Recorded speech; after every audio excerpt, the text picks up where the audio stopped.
Assalamualaikum warahmatullahi wabarakatuh. Wakil Presiden mungkin akan langsung terlebih dahulu memberikan keterangan terkait dengan kegiatan yang baru saja dilaksanakan terkait dengan kepemudaan dari berbagai kementerian. Ketepatan di sini didampingi oleh Menteri Olahraga, nanti bisa menambahkan beberapa hal yang dianggap perlu. Setelah itu baru ada tanya jawab terkait dengan acara ini dan yang lain-lain. Silakan. Assalamualaikum warahmatullahi wabarakatuh.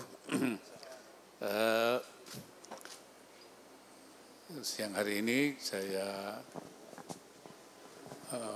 bertemu dengan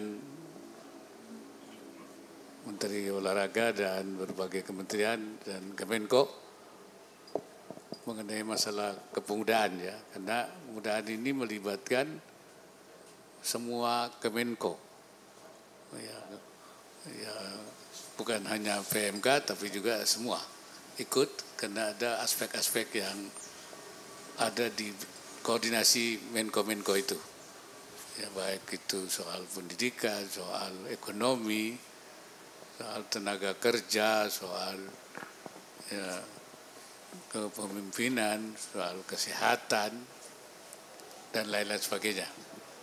Kementerian Dalam Negeri juga koordinasi antar daerah.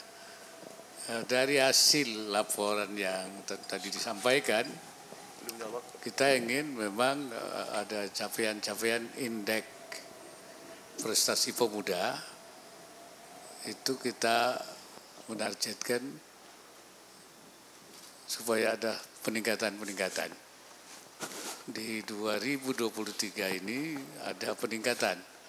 Yang di 2022 itu 53 ya, koma sekian, sekarang sudah mencapai 55. Nah, indeksnya ada naik. Memang ada beberapa indeks yang memang masih belum mencapai 50%. Itu karena itu perlu ada kita. Untuk 2024 itu indeksnya kita harapkan menjadi 57, sekian. Ini diharapkan ya 50 ini bisa tercapai. Dengan catatan ada beberapa misalnya di ketenaga kerjaan ya, kesempatan kerja memang tadi disampaikan sudah ada peningkatan sebenarnya itu. Masih di bawah 50 tapi sudah ada peningkatan. Kemudian kepemimpinan, ya itu juga ini yang akan kita kejar. Jadi beberapa kendala-kendala itu kita telusuri. Masalah yang klasik itu koordinasi antar OPD ya, organisasi pemerintah daerah. Kemudian dukungan komitmen pemerintah daerah tentang anggaran, ini kita terus dorong supaya partisipasi di dalam membangun kepemudaan ini didukung oleh semua daerah ya. Kemudian indeks prestasinya terus kita tingkatkan. Kemudian juga kita sedang menyiapkan menyusun desain besar kepemudaan nasional ya, di BKN.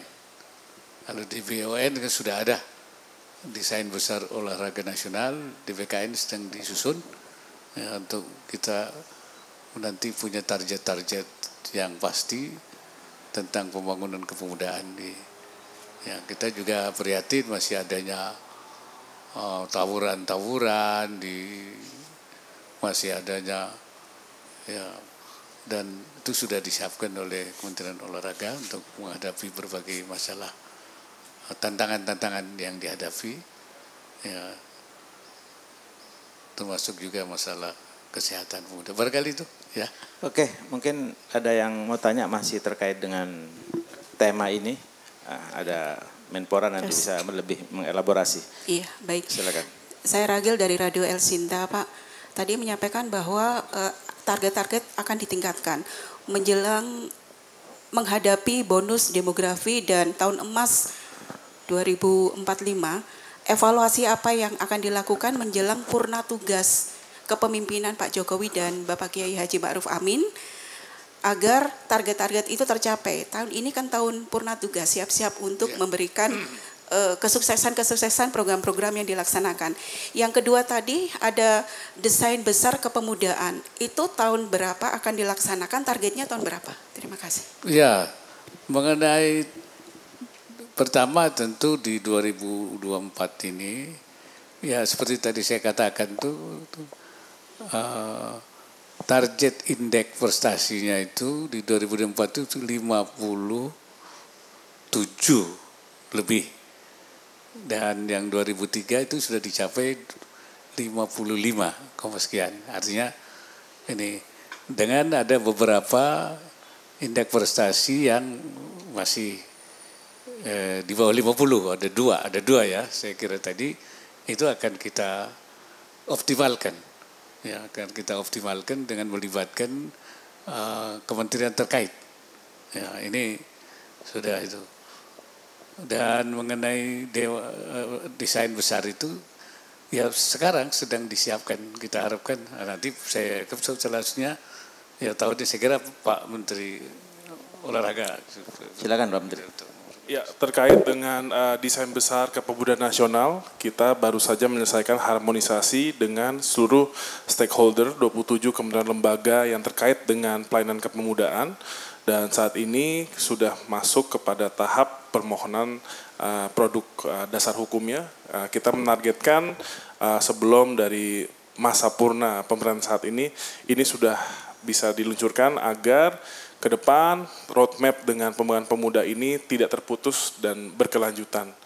Dan tadi terkait dengan IPP, tadi sudah disampaikan ada 2 poin yang masih di bawah 50, yaitu tenaga kerja dan juga lapangan pekerjaan serta kepemimpinan. Ini kami rasa harusnya untuk di 2024 akan eskalasi, karena tadi sudah disampaikan dari Bu Menteri Tenaga Kerja, Bu Ida Fauziah, sudah memaparkan program-program Kemenaker khusus untuk program tenaga kerja muda. Dan dari Kemenko Ekonomi juga menyampaikan program seperti pelatihan dan prakerja tahun ini akan ditingkatkan. Dan untuk kepemimpinan, saya rasa otomatis dengan adanya pemilu 2024, otomatis dari partisipasi aktif anak muda di organisasi maupun di pemilu dan juga sebagai pendukung maupun caleg-caleg, ini otomatis juga akan meningkatkan poin dari partisipasi dan juga kepemimpinan. Terima kasih. Oke, masih ada yang terkait ini? Kalau sudah enggak, ada maksimal 2 penanya aja ya, yang terkait dengan isu lain. Silakan. Assalamualaikum Pak Wapres, saya Akbar dari Bisnis Indonesia, mau izin isu lain. Sebelumnya kan kemarin Pak Presiden mengatakan bahwa Presiden boleh berkampanye dan Menteri Non-Parpol juga boleh berkampanye. Secara hukum memang diperbolehkan, tetapi banyak pihak mengatakan bahwa hal ini tidak etis. Kalau misalnya menurut pandangan Pak Wapres seperti apa? Dan apakah Pak Wapres juga akan mengambil kesempatan untuk berkampanye di tahun ini, tahun politik ini? Dan kedua, masih banyak warga-warga yang ketika kampanye ini mengajak anak-anaknya, sedangkan di aturan pun tidak boleh sebenarnya membawa anak. Kalau misalnya dari pandangan Pak Wapres seperti apa? Itu aja sih. Ya, saya kira soal presiden saya kira sudah jelas ya. Aturannya boleh, ada yang tidak setuju, ada yang setuju. Nah, silakan aja. Nanti urusannya itu publik aja. Ya, tapi saya sudah sejak awal sudah memposisikan diri untuk bersikap netral, ya tidak memihak. Saya bilang saya netral. Perkara nanti pilihan saya akan tuangkan nanti aja pada waktu tanggal 14 Februari dan tidak boleh ada yang tahu. Dan saya bilang itu urusan rahasia saya. Saya nyebutnya amrun syakhsiyun qalbiyun. Itu urusan hati dan personal. Karena itu saya tidak, jadi saya sekarang memposisikan diri netral. Saya kira enggak ada masalah ya. Ini bukan perbedaan dengan presiden ya. Presiden sudah menyatakan seperti itu dan saya memang tetap netral. Jangan dibilang saya berbeda dengan presiden itu nanti. Ya. Yang anak-anak saya kira sudah ada aturannya, sebaiknya semua menyadari. Dan memang bahaya kalau anak-anak dibawa untuk ikut itu, kalau terjadi apa-apa itu kan berbahaya. Dan mereka nanti tidak mengerti apa-apa, nanti bisa bikin trauma anak-anak. Sebaiknya jangan diajak di kegiatan-kegiatan politik, kampanye dan lain sebagainya. Apa lagi? Sudah. Nah, saya kira itu. Masih ada satu lagi terakhir ya.